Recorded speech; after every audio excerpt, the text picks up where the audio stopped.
Et salutations à vous, voilà, je voulais vous présenter dans ce petit podcast le Star Trek Adventure, le Captain's Log, le solo role-playing game de Modiphius, qui est sorti en 2023, donc quelques mois bien sûr avant que ne sorte la seconde édition pour Star Trek Adventure.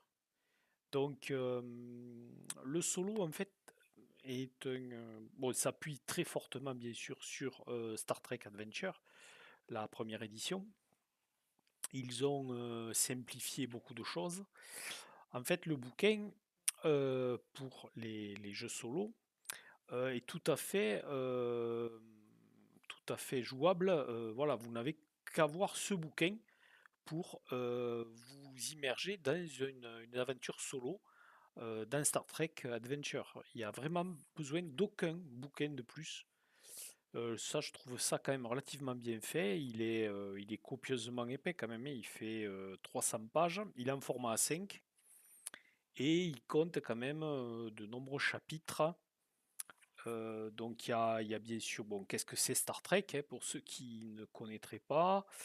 Euh, qu'est-ce que En chapitre 2, bon, quel est l'univers de Star Trek? Bon, là, l'univers est balayé à peu près quand même une cinquantaine de pages, donc c'est quand même pas mal. Ensuite, il y a comment dirais-je, dans le chapitre suivant, les grandes lignes en fait directrices des parties de Star Trek. Et ensuite, on passe en fait dans les règles du jeu. Alors, les règles du jeu, globalement, c'est les règles de Star Trek Adventure de la première édition. Alors, vous savez que la seconde édition, bon, les règles ne sont pas diamétralement différentes de celles de la première édition. Grosso modo, en fait, tous les livres de la première édition sont très facilement transposables en seconde édition. En fait, en seconde édition, je dirais le gros du changement, c'est la disparition des D6 à effet. En fait, là, maintenant, il y a plus de lancer de ces D6. En fait, ces D6 particuliers ont en fait disparu. Donc, ils les ont remplacés par des coups fixes, en fait. Voilà. C'est-à-dire on ne fait plus 4 dés de dégâts, on fait 4 points de dégâts. Voilà. Les choses ont été beaucoup plus simplifiées parce que techniquement, bien sûr, il n'y a plus les effets qui se produisaient sur les faces 5 et 6 des dés. Voilà, c'était des dés particuliers. 1-2, ça faisait 1 point de dégâts pour la face 1, 2 points de dégâts pour la face 2. 3-4, ça ne faisait rien, c'était des faces vides. Et 5-6, c'était des phases, donc ça faisait 1 point de dégâts et un effet.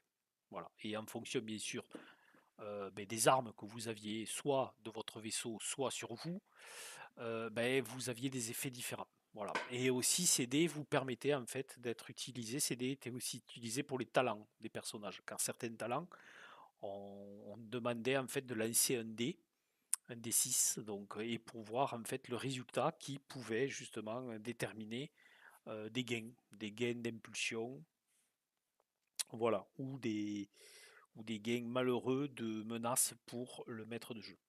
Et ensuite, en fait, il y a quasiment 100 pages dans le livre qui explique bien sûr comment on joue à Captain's Log, donc le journal du capitaine. Donc on joue principalement un capitaine de vaisseau, dans n'importe quelle époque de Star Trek. Donc on peut sélectionner en fait l'époque à laquelle on veut jouer. Il y a tous les vaisseaux, un paquet de vaisseaux pour chaque époque qu'on peut sélectionner. Donc en fait, il faut monter son personnage, donc le capitaine et le vaisseau. Voilà. Et il y a tout bien sûr pour monter son personnage. Et ensuite, il y a ce qu'on appelle, ce qu'on peut attendre en fait dans les, euh, dans les jeux de rôle solo, c'est-à-dire bien sûr toutes les matrices, dont les tableaux de probabilité, qui permet en fait de créer des personnages d'un joueur, des scènes. Bon là, bien sûr, comme c'est Star Trek, des planètes, des systèmes solaires, des adversaires, des alliés, donc des personnages d'un joueur, autant bénéfiques que maléfiques. Tout ce qui est bien sûr, comme je vous disais, les planètes, les vaisseaux qu'on peut rencontrer, des vaisseaux ennemis bien sûr ou des vaisseaux alliés. Et il y a des matrices additionnelles qui peuvent aider en fait à... bon, c'est des matrices vraiment qu'on trouve dans la plupart des jeux de rôle solo. C'est des matrices qui permettent en fait de quantifier les probabilités d'un oui ou d'un non. Voilà, c'est pas très compliqué. Le système, bien sûr, a été simplifié pour tout ce qui est dégâts. Là, techniquement, en fait, quand on passe au mode combat, on a trois points de vie, pourrait-on dire. L'adversaire aussi. Les vaisseaux, en fait, je crois de me souvenir, là j'ai un petit trou, c'est les gabarits. C'est les gabarits des vaisseaux, en fait. Plus le vaisseau est grand, bien sûr, plus il peut encaisser. Voilà, c'est assez simple. Après, le système est vraiment le même, hein. On choisit en fait donc une caractéristique qui peut être par exemple l'audace, qu'on additionne donc à une discipline qui pourrait être par exemple voilà, l'informatique. Donc on fait audace plus informatique, donc admettons ça fait 10.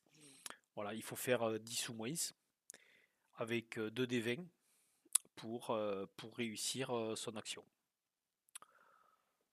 Voilà en fait le gros du système de Star Trek Adventure.